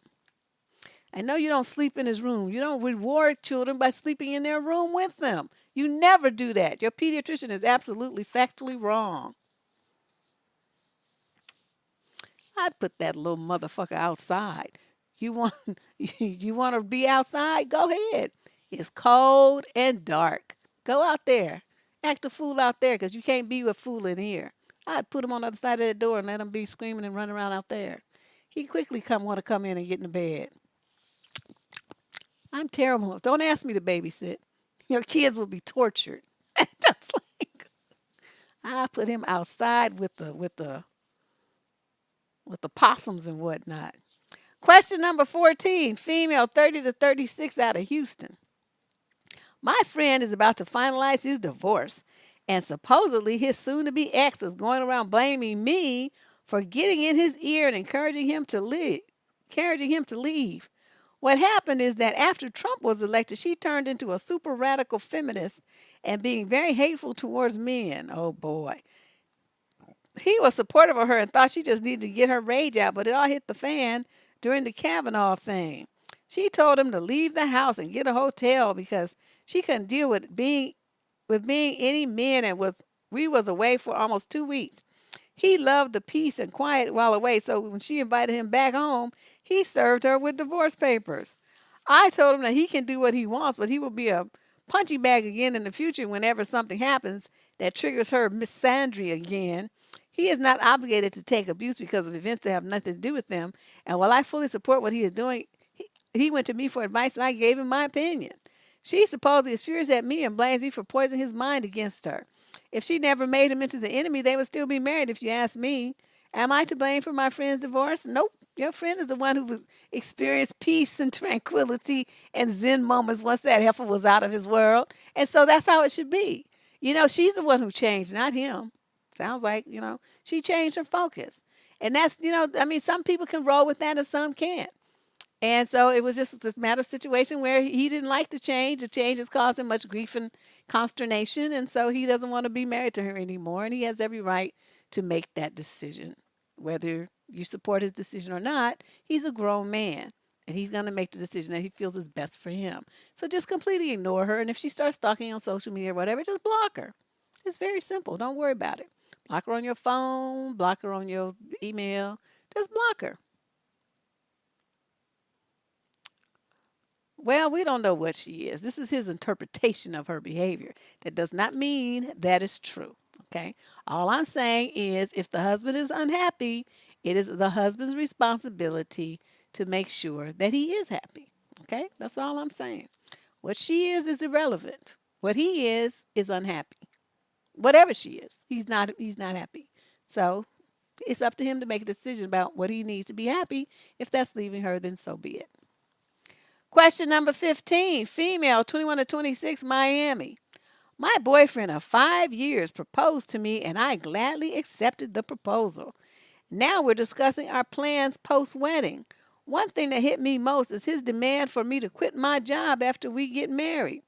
I work at a foreign marriage agency. He says he feels uncomfortable with me working there. Basically, we match foreign individuals and assist these couples of all of the legal documents and such. Should I agree with him? I've been working since before we met and he knows full well what I do for a living. Why now? Why can't I keep working? You can keep working. He just doesn't sound like it's not like he's saying he doesn't want you to work. He doesn't want you to he just wants you to work at that job. Now that's where it becomes an issue. Do you know? I mean, do you make such grand theft money at this place that you can't make an equal amount of money somewhere else? You have to work at this place? What is it that is so bothersome about that to him? Is it that you would meet a lot of men, a lot of women? I mean, what? There's something, that's triggering this. What is it? Or is it really that he wants you to just stay in the house like a prisoner of war and you not work anywhere? He wants, to just like lock you down. I mean, I'm not really understanding which one it is, but whatever it is, tell him that, you can't, you love him and everything, but you need to have fulfillment in your life. And that's one way that you get it is through, being out in the world and earning your own money. And that if that's the sticking point for him for you being his wife, then you'll have to pass. As much as you love him, you'll have to pass. And just tell him that. No, there's no work out. Because I mean, it's like if he says work for somewhere else, and you don't have any other job skills, and you would be making like minimum wage versus this place, you get some big old chunks of commissions and something. Your income would fall to 25% of what it is, so you'd have to be depending on him financially. Well, that's a no. And can you go someplace else and make an equal amount of money and not be at the wedding agency? Then I would say that would be a yes. Does he want you to stay at home and not work at all, so he controls all the money and your access to, whether you go in and out the house and stuff? That's another no. So you figure out, you guys have conversations, figure out which of them three things it is. Two of them are no's. Okay? So you set the ground rules, because you get married does not make you somebody's like property. And he has no right to try to lock you in a house.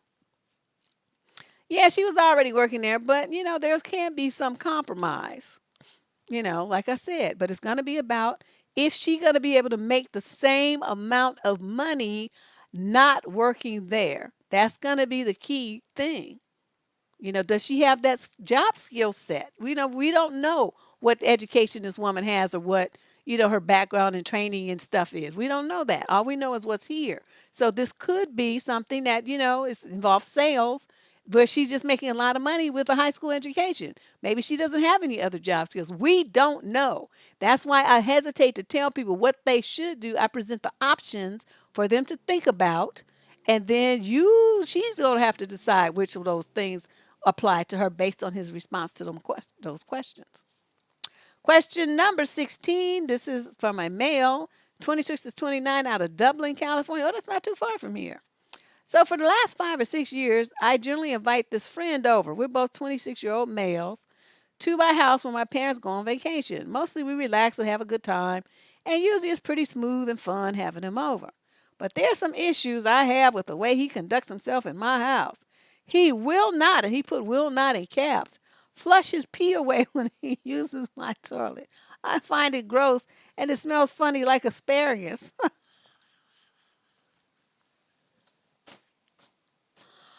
Whew. So I have been asking him nicely for years to please flush the toilet after he uses it.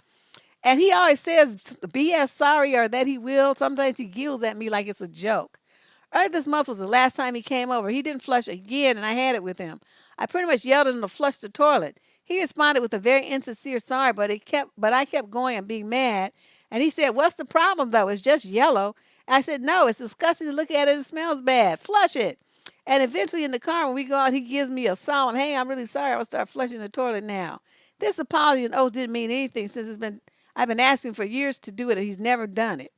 On top of that, he is also known to be a liability in my house, leaving the gas stove on while he was cooking and I was in the shower, breaking dishes out of carelessness, not chopping food on the cutting board, letting fruit juice drip all over the rug while eating, and giggling about it when I get mad, like it's all a joke to him. He does the bells and whistles of friendship BS like bringing me over a gift, like thanks for the gift, man, but what I really want is just basic respect in my house. Deb, you should know that I have been having calm, rational talks with him for years and it doesn't work either. It's almost like you have to be an a-hole to get through to him, which maybe explains why he has issues in almost every single relationship he has with another person. I'm thinking about cutting him out of my life for a while, but it's hard to do with someone you've been friends with for 20 years. I don't even think he would really care if I told him I'm not inviting him over anymore. I don't know if he truly cares about anyone but himself. He's a really frustrating person who has mastered the art of playing games. Am I crazy or am I right in feeling incredibly disrespected? What should I do if he does this again? What you should do is, you've been saying this is just like a woman telling a man that he needs to change, and he says, "Yeah, yeah, yeah, sure, I'll change. Yeah, baby, yeah, yeah, I'm so sorry." And turn right on and do the exact same thing. It's the same principle. He's not gonna change. This isn't the way he is. Your friend is a pig, and he's a saboteur. He comes to your house because your parents have nice stuff, and he's just breaking all that stuff and messing up their carpets and all that stuff without a care in the world, and then giggles about it. So he would have never came to my house again after that. Nope, we going to your house. Are we going to meet out somewhere and then we're going to be deuces up and I'm going back to my house and you going back to yours? You're never setting foot up in here ever again, sir, because you don't treat my parents' house with the respect that it deserves, and I can't stand to see that. See, that's your folks' house. It's not even yours. You say my house, but it's not your house. It's your folks' house. And you got this dusty bum person in there destroying it without a care in the world, jacking up the carpets and stuff, breaking up their dishes. You don't know how expensive those things are. You need to stop this. I'm not saying though you can't be friends with him, but what you need to do is have a very strong boundary so he cannot treat you or your parents' house the way that he has been ever again. He is not to come in that house ever again. You've given him years and years of chances, and what has it gotten you? Nothing. So understand that. 20 years. Psh, he would have got 20 minutes. Nasty freak. Dusty 5.0. Yeah, he acts worse than a toddler because toddlers, you teach them to flush and stuff. They like to, well, I don't know, the ones that I know, they like to, like, you teach them how to flush and everything.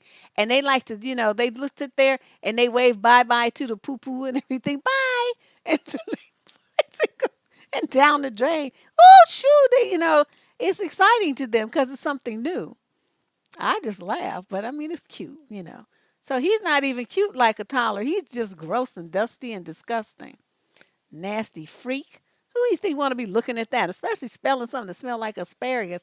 I know what he's talking about because after you eat asparagus, that is what it smells like. It has this weird smell.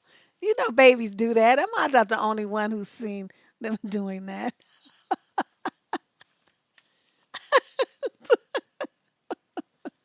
Oh, so cute. Question number 17. This is from 17 to 20. We're nearing the end of this wacky show. These people are crazy. Female, 18 to 21, out of the UK. My boyfriend and I have been together for 3 years since we were 16. We're 19 now. Our relationship hasn't been without some very rough periods and scenarios, and I have thought about breaking up with him on numerous occasions, but never had the final straw moment. He has tendencies to be emotionally abusive and manipulative and invasive of personal boundaries. He also has a tendency to react to situations he doesn't like with threats or manipulation, which if he ever does now, I tell him that he's doing it and he tends to calm down. I would say that he tries his best, and I've grown stronger as a person, and I can quickly identify these negative behaviors. So tend to no longer put myself in the situation that would trigger these reactions from him. A lot of our issues, in my opinion, were that I liked my space. I liked spending time on my own. I could go for long periods without seeing him. I also struggle with social anxiety, and I've always been around going around to his house where his parents live. Really unnerving. Huh. Over time, I've come to avoid situations with his extended family because I feel they find me a bit odd. I may see them once a year, which to me is normal. We're talking about cousins, second cousins, aunts, and that kind of thing. His parents have always been nice to me. I think they like me, but they're not particularly expressive, and I sometimes think they behave in ways that they think are appropriate rather than a warm and welcoming way. Now, here's the issue. Oh, it's about time. I haven't seen them since November of 2019. Wow. But I have a lot of guilt about it. But I equally can't seem to be able to work out what the issue is. My boyfriend is at university and lives around 2 hours away from me by train. He comes home during the holidays, but we have gotten into the pattern of him coming and staying at my house for a few nights or a week at a time throughout the holidays. We don't really tend to do much or go out or have fun anymore. I really don't think he minds. He decides he wants to come and go. I don't have pressure on him, and honestly, he never really invites me around his house anymore. There has been a few, like 3 or 4 occasions where his parents have asked me out for dinner indirectly through my boyfriend that I have been able to attend for genuine reasons over the past 6 months. They just book a restaurant of their choice for a day that they choose and then ask me if I can go. Hmm. Then she says her mother's been ill and had 4 surgeries since September. She's been off sick for the entire period. She's had to run the house. I can't work out if I should be feeling guilty or not. I can't work out whether these life circumstances are a reason or a justification, or whether this is a surface level symptom of a deeper problem, whether my boyfriend or his family, I don't know what. I know that this can't carry on forever, and I don't want to cause offense because I'm in for the long haul, I think, and I can't stand the idea of people not liking me. I could just do with some advice and words of wisdom. Am I being silly? I'm wondering whether the issue could be communication. After all, I don't really know what my boyfriend tells him or how much they know of my current life circumstances.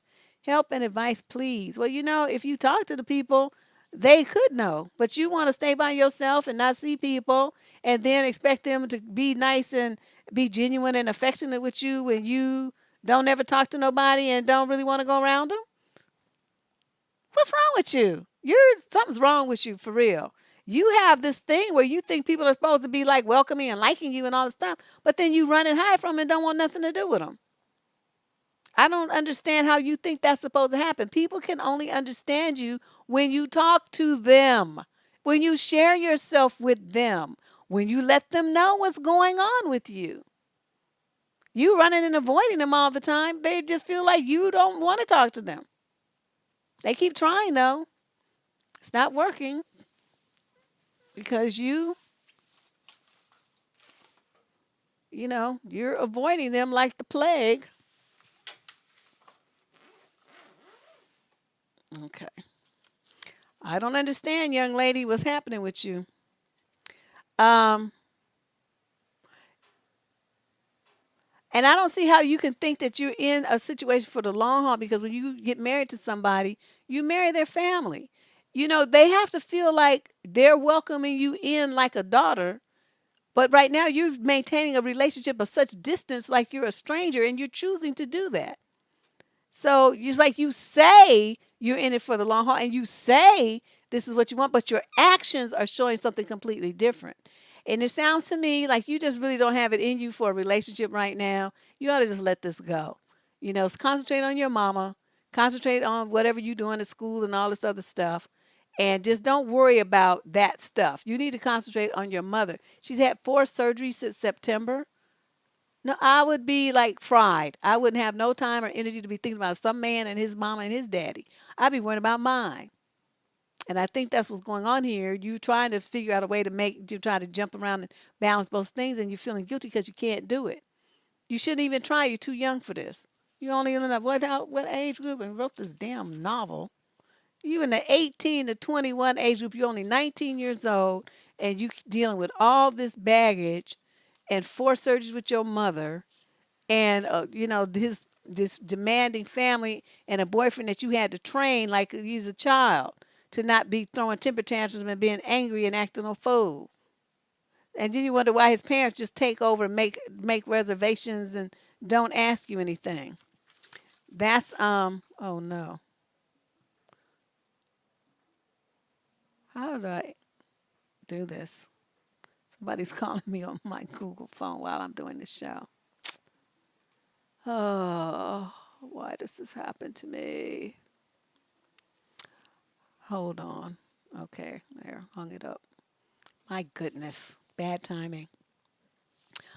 Um, yeah, you're too young for this. You're only 19. You just let this go, sweetie. Okay, concentrate on your mom right now. That sounds like what where you need to be, where you really want to be. That's where your heart is. So, yeah, she's been with him for 3 years. She's 19 years old. She's been dating this dude since she was 16. You know, who knows? And talking about she want to be in it for the long haul. You don't know what you want to be. You just started dating when you was still a baby. You don't know no different. The next guy you meet, by you be like, oh, who, what? Why did I waste so much time with him? You know, that's the thing about people think, oh, I'm in love and that's my first love and this and that. Well, that just means first. It don't mean last. It don't mean best. And it don't mean only. It just means first. Okay, that's it. Don't get too stuck on it. Keep it moving. Especially when there's this much drama involved. Goodness gracious. Question number 18 of 20. Female, 30 to 36 out of the UK.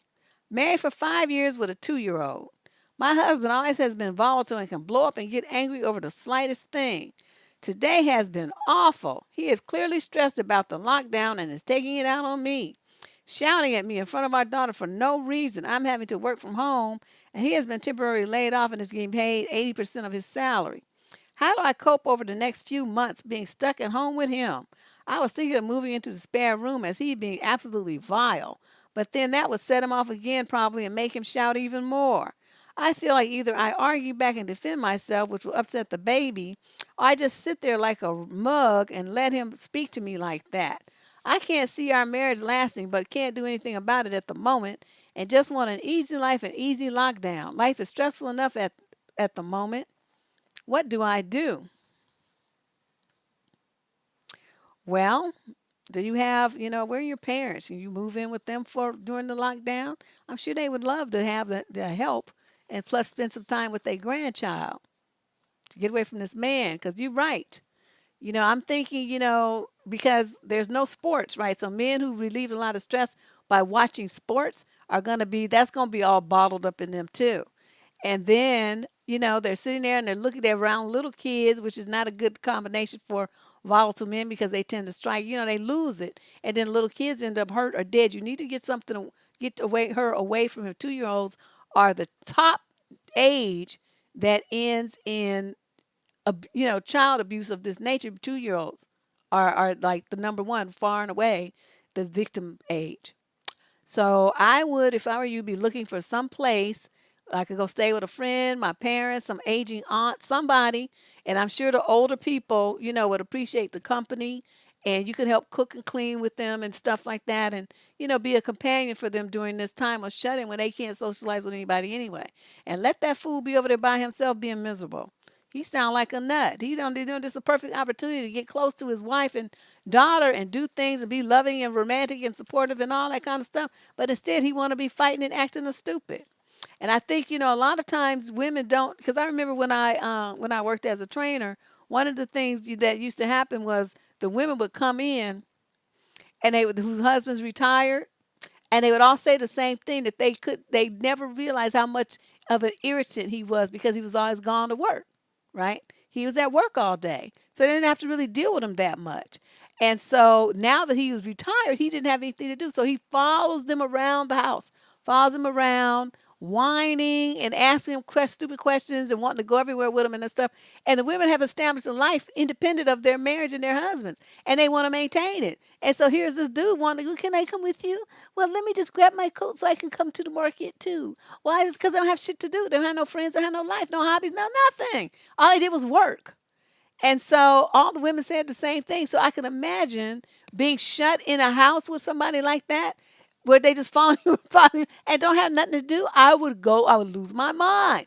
So I think in a situation like this, probably a lot of women are going to discover that they're married to men that they really don't like that much, but they didn't know it because he wasn't there because he was working all the time. But now that he's home and they get to see how he really acts, they're like, ew, what in the world happened? Why did I marry you? You're weird, sir. That's what I'm thinking. Question number 19. Female, 37 to 45 in Canada. I am 40, in great shape and full of energy, but it seems that men are not attracted to me. It's been 4 years of no dates and no eggplant. Wow. I love to travel, go to movies, festivals, outings, concerts, museums, and lots of fun stuff. I have a successful professional career. I'm in good health, and I'm very passionate about many issues like the environment and social justice movements. I tried online dating at an e-site for 6 months, but I didn't meet anyone. Actually had zero conversations from it.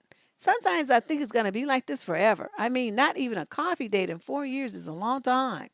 It seems like all men around have no interest in anything whatsoever. Actually, it's very rare to even see single men going to the places and activities that I like hiking, the beach, festivals, etc. I always read that men are attracted to confident, talented, independent women with their own life and interests, but I don't know. I am that woman, and no guy seems to ever notice me anywhere. Well, what is that? What could that mean if men aren't looking at you? You say you're in great shape, but what's that mug looking like? You put on makeup? Why don't you go and get a makeover and get your hair done different or something? I refuse to. I'm gonna wear my hair like today. I'm gonna be in my casket with my hair in twists. I don't care. I'm not doing shit to my hair ever again. But maybe it's something like that. You need a makeover. You need to freshen up your look, girlfriend. Change your makeup or something. You know what kills me? When I see women wearing makeup like they wore when they was in high school and they are now in their 40s or 50s. Please stop. Don't do that. You know what they wear that black liner, some dark liner, and then they fill in the lips in the middle, and then they tweeze off all their eyebrows and then draw them on. You know that look went out in like 65, right? You shouldn't be doing that. That looks really just ridiculous. But we don't know. I mean, she got everything else working, so there has to be that if a guy won't even talk to you, even the dusties will talk to you if you look halfway decent. So it has to be here.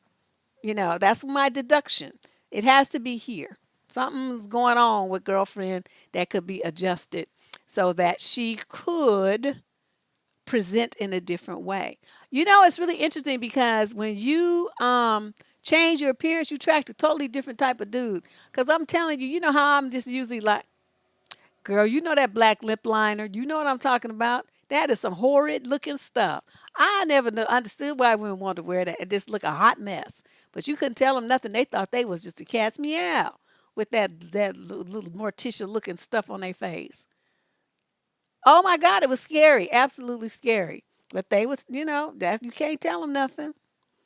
And then, yeah, it has to be something's going on with this face. So get you your makeover, change your makeup, do something different with your hair. But you know what I did one time? Because I used to always go to Jeffrey's, right? I always go to Jeffrey's Inner Circle in downtown Oakland. So one time I decided I got this can of spray on blonde stuff. You wash your hair and it comes right out. Or like maybe at the most two shampoos. So anyway, at that time, I used to have like a relaxer and curl my hair. So I took like a chunk of my hair, right? And I sprayed the blonde thing and I took it and I sprayed the blonde, so then I fluffed it around so it looked like I had like blonde highlights and stuff. And then I took some in the front and I made this like really, blonde and I made my little bang swoop over and everything. And it was a completely different look. I didn't even look like myself. I was looking in the mirror like, who are you? But, it was fun to do for an evening. I put these giant hoops on. It just looked like a straight little ghetto hood rat that night. That's what I looked like. And then I didn't go to Jeffrey's. I went to Sweet Jimmy's. Y'all remember Sweet Jimmy's? I went to Sweet Jimmy's with the blonde streaks in my hair. Every nigga in there was looking at me, coming up, hi, what you doing? What's your name? I never seen you here before. No, but knowing I had seen them there, they just didn't recognize me because I had all that stuff. So that's what I'm saying. Some men are so silly and so shallow and so visual that you change something about the way that your visual image, they just see you different. And that's a true story. That is something I experienced myself. The same men I had seen weeks before, because everybody, okay, we go to the same clubs. You just go from one to the other, one to sometimes the same night. And so, I had seen these people plenty of times, but they absolutely did not recognize me, and I could tell by the way they was talking. So it was interesting. But that's why I say with confidence that if you having a thing where you not nobody's talking to you, not just weirdos, but I mean nobody at all, then there's something something happening up in there that you might want to take a look at. Because she don't even get the opportunity to reject them.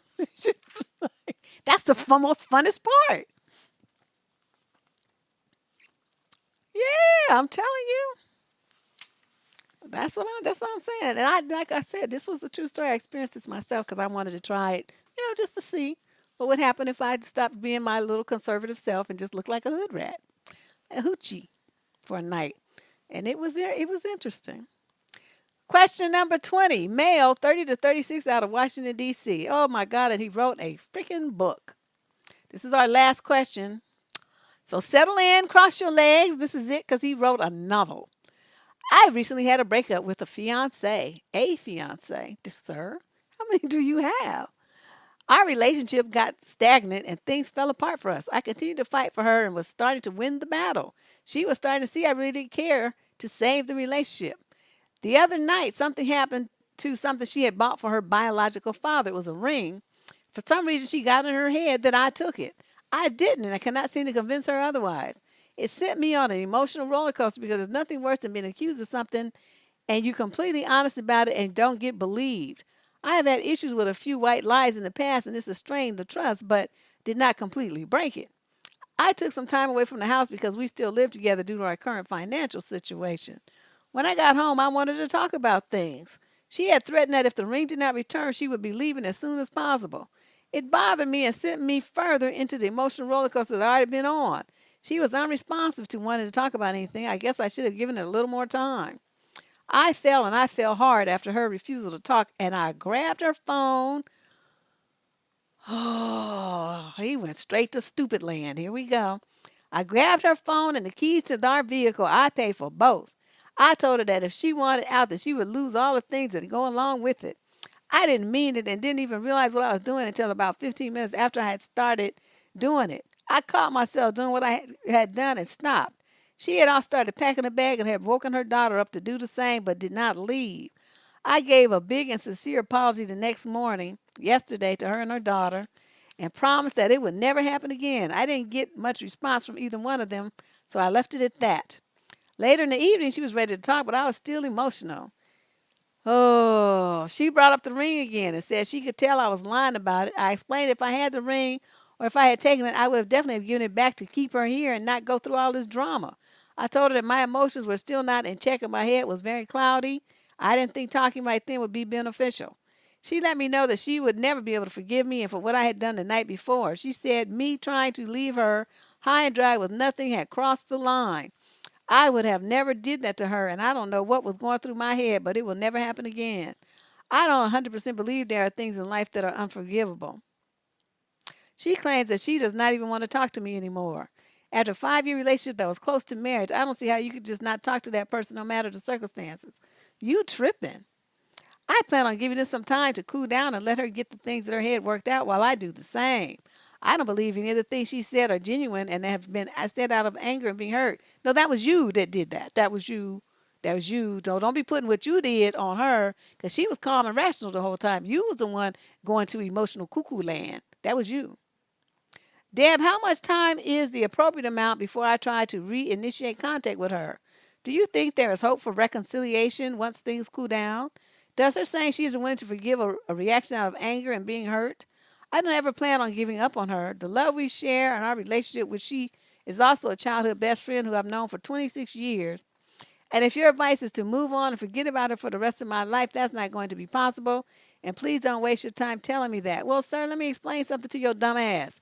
You don't get to decide if she moves on and never talks to you again. She does. So, I mean, I could tell you that if I want to because you wrote to me telling me all your business. That's what people do. You don't write to me and then tell me what to say. See, that's the kind of stuff that if I was not trying to monitor my language, would get you cussed smooth out. I'm trying to be good today. I'm trying to be good today. I've only slipped a couple of times. But this one would take me like over the cliff and down into the valley and then left and right and have you ending in hell because I would just be like cussing because you stupid. You don't get to tell no woman what she's gonna do. So if she decides that she wants to move on and never speak to you again, that's her right and privilege. Because you're the one who acted stupid and couldn't control his emotions. And see, what bothers me about that is you did it, and it took you 15 minutes to get yourself in gear. Do you know women have lost their lives in time that much time because men was overly emotional and out of control? And you was over that about a phone and some keys to a truck? See, but that behavior is the same. Either you are a person who has control of yourself or you are not, and you're one who does not. Now, a woman with a child being seen that's a red flag. Whether it's the first time she saw it in 5 years, 26 years, however long it's been, that's who you are now. Okay, because you showed who that is. And for anybody who has experienced something, that kind of level of violence, out of the blue about something so trivial, that's a scary thing for a woman. And then you gonna threaten her? Like, well, you gonna leave, not leaving with no nothing I paid for, B. I paid for this. Yeah, yeah, yeah. So if she has any sense, she would take this opportunity to leave you alone. Leave you alone. Leave the state. Go someplace like to the opposite side of the country away from you. That's what I would recommend that she do. Because you is not wrapped too tight. And whether you took the ring or not is not the point. The point is how you handled yourself when you guys were talking about it.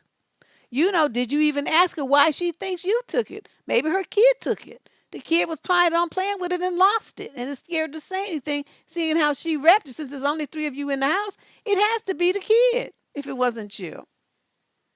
Did you even broach that subject with her? Well, why do you think I took it? When did it disappear? Well, what were the circumstances? What time did what happened? Calmly, rationally. Don't just deny it. You got to ask questions so you guys can figure it out together. That's how you do in a partnership. But you just, going crazy and snatching stuff out of people's hand and threaten them, that's not going to work, sir. You messed up. And then it took you 15 minutes to get yourself straight. And I don't know. I don't know how this is going to end, but I hope that she understands the red flag you waved with that move. I would be deuces because you're too immature to be anybody's husband. Not right now. You don't have it in you.